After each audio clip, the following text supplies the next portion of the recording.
Onassis Foundation.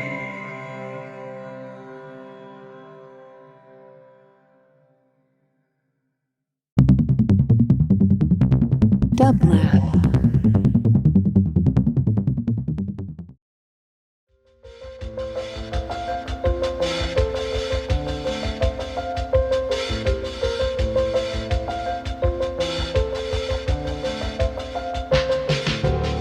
Welcome to the Quarantine Tapes, a daily podcast from Onassis LA and Dublab.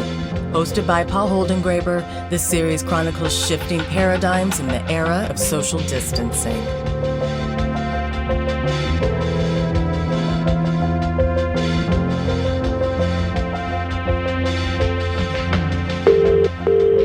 Hello. Hello, could I please speak with Fatima Bhutto? Yes, hi Paul. Hello, Fatima. This is Paul, as you said, and I'm so glad that you're on this call and that you're part of the Quarantine Tapes. Now, I'm going to ask you a question which is always difficult for you to answer, but in a way you have a solution. You have a solution to that question. Where do I find you? And I know it's a complicated question, and I know that in some ways you'll be able to answer it perhaps in ways that some of the listeners may not suspect. Yes, I always think of myself really as a rootless person, as much as I love certain places. So it's never an easy question to answer, but you find me today actually looking for poetry, sitting at a desk in front of a computer ahead of our call. Looking for poetry. So is poetry what is keeping you company these days, these difficult days we find ourselves in? Well, poetry is always a comfort. It's a balm, and it's been a present for as long as I can remember. But yes, in these weird times, there's something timeless about poetry, which I find soothing, as opposed to looking at the news or trying to keep up with whatever disaster has unfolded today. Let's get back to poetry in a moment. But for our listeners, Fatima, I would love you to give us a sense of your family story. It's such an extraordinary story, and the ways in which it is intertwined with the history, the deep history of Pakistan. Well, my grandfather, Fatima Bhutto, was Pakistan's first democratically elected head of state in the 1970s. And he and his family come from a province in the south of the country called Sindh.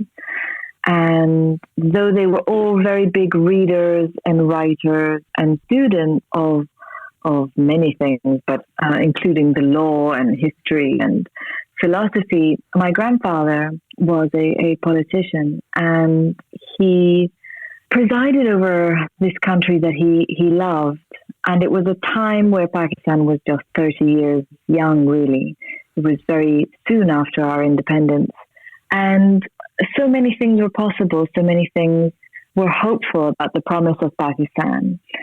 But, of course, these were difficult times. The world was edging closer and closer to division, 1979, which is a year that means a lot of horror and a lot of sadness for many people came and brought all those things to Pakistan. My grandfather's government was overthrown by a CIA-backed military coup in 1977. And he was assassinated in 1979. And his family, his wife and all his children remained connected to his work and his dreams and his politics. And they all were political. They all served their country. And they were, most of them, also assassinated. And then there's the story of your father. Yes, my father was the eldest son. And after his father was killed, he and his brother went into exile. And I was born in exile. I was born in Afghanistan, in Kabul.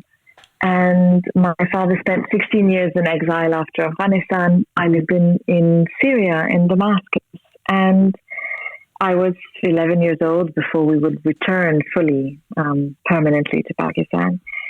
And my father returned. He fought an election. He won a seat in parliament. And he was killed in 1996, in September, on the 20th of September, when I was 14 years old.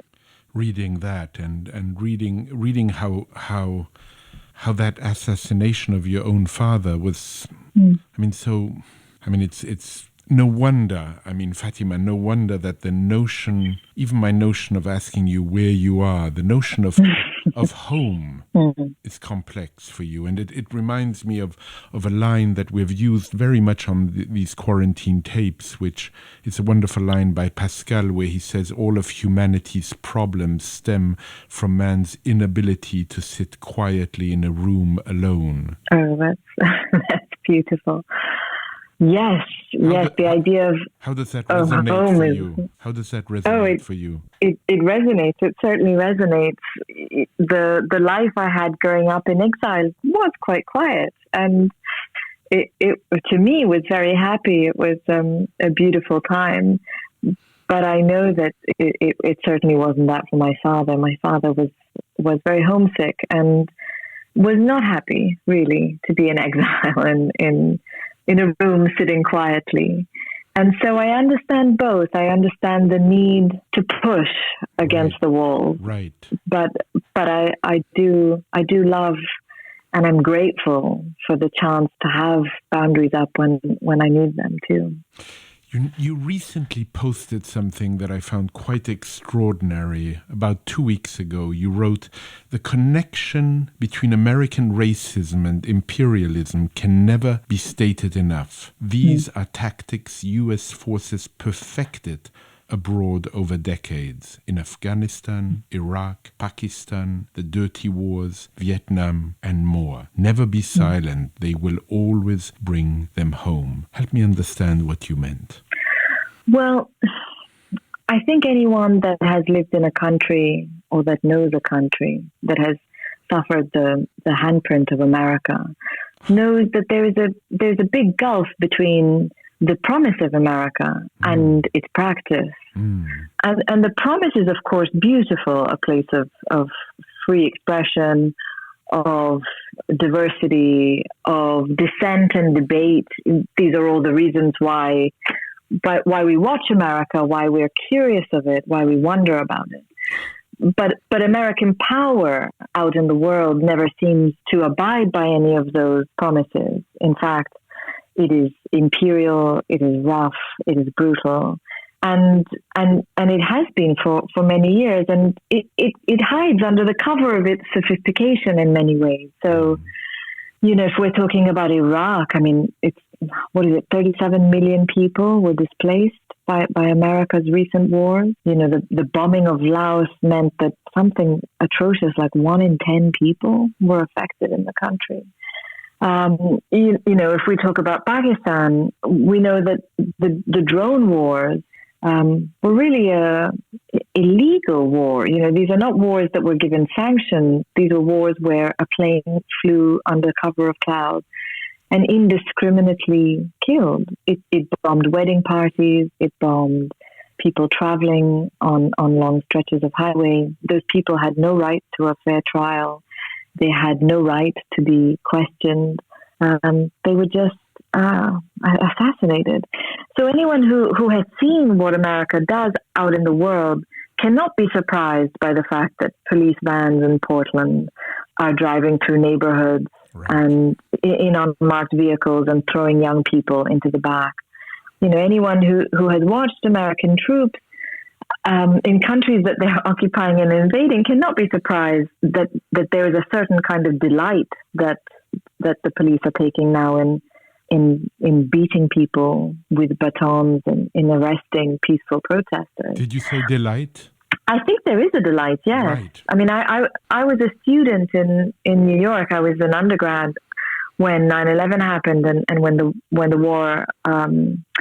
war against Iraq started. And I remember going to one of those protests, the anti-war protests. And I was with a professor of mine, a professor at Columbia University. who was Iranian, Hamid Dabashi. And I remember he was with a bunch of us students, and I remember he told us that he had been on the streets in Tehran when the revolution was unfolding. And I'll never forget, he said, you know, in 79, in those days when they beat us, the police, we could see they didn't want to, they were following orders, they had to. But he said, here they look, they look positively excited to do it. And I think that's, unfortunately, I think, you know, what have we seen, Paul, in just this weird period of lockdown? The police brutality, how many people are they going to kill and apologize and do thoughts and prayers? I mean, it can only be a kind of delight in violence that allows it to continue this way. The apologize, I think, really doesn't seem to come too often. But you wrote something that strikes me so strongly, that you said something about President Obama that I would like you to further unpack. You said it was, I think, 72 hours within him entering the White House that he ordered his first drone strike against Pakistan. President Obama was a deeply unpopular figure in Pakistan because people expected him somehow, magically, to turn the course of the relationship. And of course, and this is what I found so interesting, Fatima, and of course he couldn't, and then you say he didn't. But I wonder, why do you say he couldn't? If a president can't change this state of affairs, who or what can? Well, I think, unfortunately, presidents can't do that. I don't think they're powerful enough. I mean, only people can change structures. I mean, the people, collectively. But Obama, you know, came after 8 years of George W. Bush, 8 years of war and renditions and Abu Ghraib and all the humiliation of those wars and those images. And Obama represented something different. And we all believed him. I think we needed to believe him, and we wanted to believe him because he was a hopeful figure. But I don't think Obama, as hopeful as he was, could change the structures of American power. And it may have been unfair that we expected him to. But on the other hand, as you said, it was 72 hours that he ordered his first drone strike. President Obama, in his first term, ordered more drone strikes than George Bush, I believe, ordered in both his terms. The drone wars were really amped up under Obama. And rather than representing a break in American power, he was just a continuation of it. And I think what you said before is so accurate in my view, which is we are naive when we look at what's happening, say, in Portland, and are surprised. Well, I do think that the one important thing I really think President Trump has done is he's removed the sheen of American power. The things that the rest of us living outside America always understood about America now seems apparent to people living in America. The fact that this is a set of institutions and representatives who will always push force, who will always defend the structure, who will always keep the machine running as it must, even in the face of pain, in the face of people's pain. And that there is a big divide between what people say and certainly what they do once they have control of that machine. Yes, certainly a big divide, as you say. You've spent a great deal of time, Fatima, thinking about and researching radicalization, and in your superb new novel, The Runaways, it's central. What are the common factors that led to it? Well, with The Runaways, I started really thinking about this as a novel, because it had been by that point, by the time I started writing The Runaways, about, years, really, almost 15 years of the war on terror. And if you happen to be Muslim, if you happen to be from any of these countries that had come under suspicion, then you had been humiliated, you had been isolated, you felt alienated, and you felt really wounded by always having to see your people, your countries, things you know and love, distorted in the ugliest of ways, always reduced. Radicalism was always presented as a natural byproduct of religion, of Islam in particular. to those of us who even if are not practicing Muslims, but who live amongst Muslims, it always seemed perfectly obvious that it had nothing to do with religion, radicalism, but that actually radicalism is born out of anger. It's born out of fear. It's born out of those wounds, out of those hundreds and hundreds of humiliations that people endure every single day. And I was tired of that narrative, and I just didn't want to be quiet in the face of it anymore. I wanted to look at really the real dangers. And I think if we imagine that any young person who feels that he may not have a place in his society can be weaponized in this way, then I think we're in a lot more trouble than if we think it's his religion that forces him to radicalism. Now, Fatima, that we're living through a time when people are spending much more time, much more of their days alone on the internet. Should we expect to see, do you think, new waves of radicalization? I think we're already seeing it. I think just to watch America is to watch a new wave of radicals. Yes. Those neo-Nazis, those 17-year-old boys with weapons of death, of AR-15s and AK-47s walking in American cities. I think those are the new radicals. And yet the discussion about them is so different, isn't it? You know, the young man who stood on the streets of Kenosha just firing at protesters was not called a terrorist by the press. You know, he was not called, a ticking time bomb. He was, they were always talked about in this really wonderful way. They're allowed to retain their innocence for so long. He was white. He was white. And so we're told, he really wanted to be a policeman. He had all these dreams. And, he was part of this neighborhood group that tried to watch over their community. It's like two languages, the way that white radicals, these very intolerant, hateful creatures are spoken about. And brown radicals are spoken about. There's just another language that's used for them. You've said about Pakistanis and many other populations, we are not allowed our innocence the same way the West is. Mm-hmm. I found that very compelling. What did you mean? Well, I mean that in the same way that these other characters are always explained, or there's always a pause between their acts of violence and any condemnation for us to reflect about their lives, their childhood, their parents, their upbringing. And that's an innocence that they're afforded that brown people, black people just are not. We're automatically criminalized. We're automatically condemned. The judge, jury, and executioner are brought out immediately. But no one ever says, for example, of the Pulse nightclub shooter. I wonder what happened with his parents. What did he want to be when he grew up?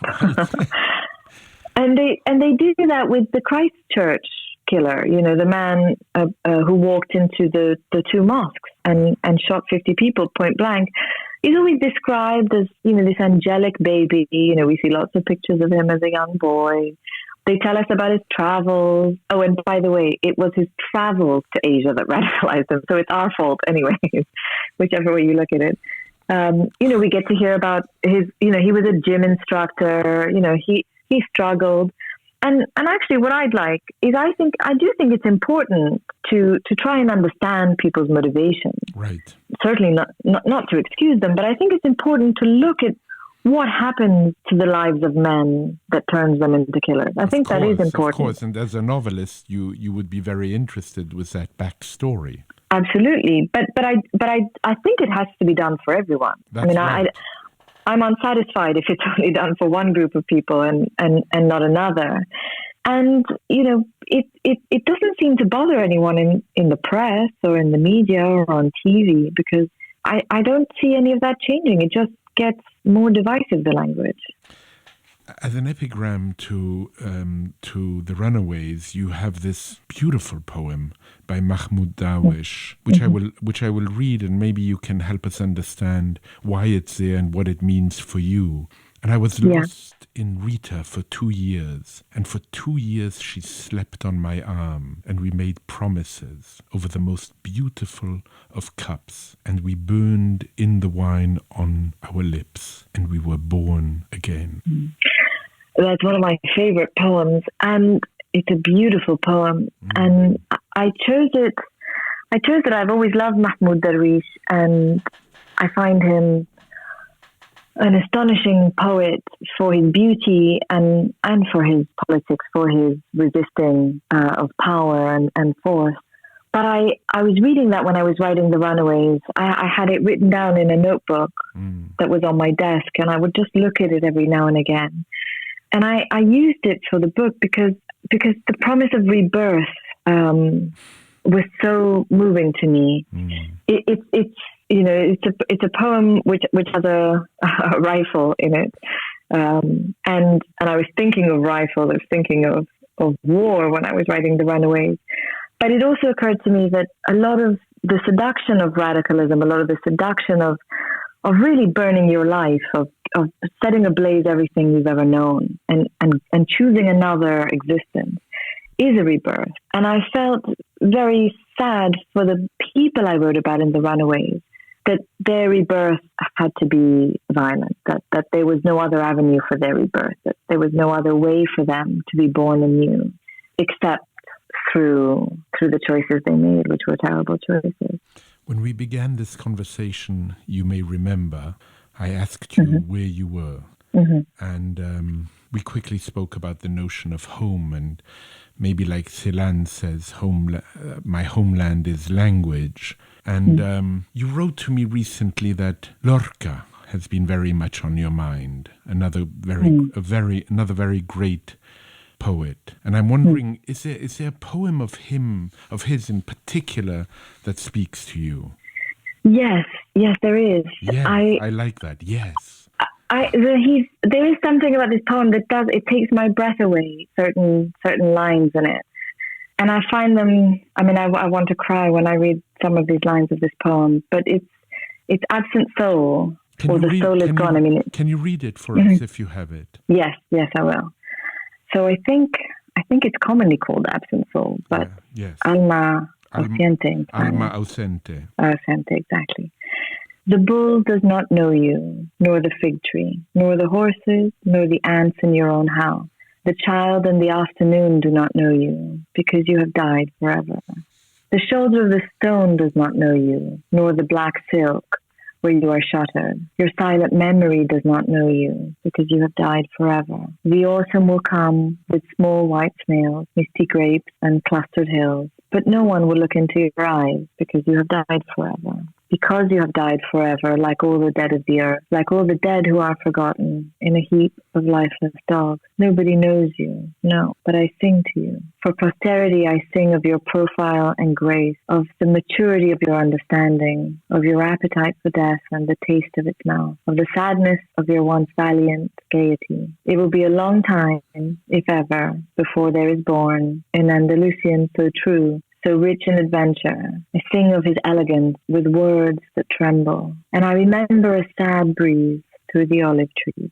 Before reading it, Fatima, you said there's certain lines that, you said make you cry, but certain lines that give you perhaps what Nabokov called a tingle in your spine. Yes. What are those lines in this poem, if there are those lines? There are. They're even more moving in Spanish, I think, but it's the lines that are no te conoce nadie, no, pero yo te canto. Nobody knows you, no, but I sing of you. And to me, those lines are so moving because they speak to, I think, the sorrow of the world we live in, which is overwhelming. And the sadness is really in the invisible. The things that we see on Twitter and the things that we send our friends in emails and write to each other about. Those are the things that are seen. But the unseen, I'm always so shaken by what we don't talk about, by the things that don't catch any attention. And I think in a way it's really the role of a writer is to find the people that nobody knows. And for while you're writing and while you're observing and while you're thinking, to speak directly and truly to those people. The people of center. Yes, I think the center is overrated. I mean, it's anywhere you look in any center, it's going to be a kind of crude, obvious thing that occupies the center. But the periphery, the shadows are always going to be more interesting. It's the things people want to hide. It's the things people are too afraid to talk about. And that's always going to be more interesting than the things they celebrate, I think. Fatima, it's been such a pleasure to speak with you wherever you may be. And the pleasure is all mine. Yeah. And thank you. Stay safe. And I hope someday we meet in person. I would really enjoy that tremendously. But for now, I really express to you my gratitude. Thank you, Paul. Thank you so much for this wonderful conversation. I so enjoyed it. Be well. Stay safe. You too. Bye-bye. Bye. To support this show and Dublab's progressive programming, go to dublab.com/support.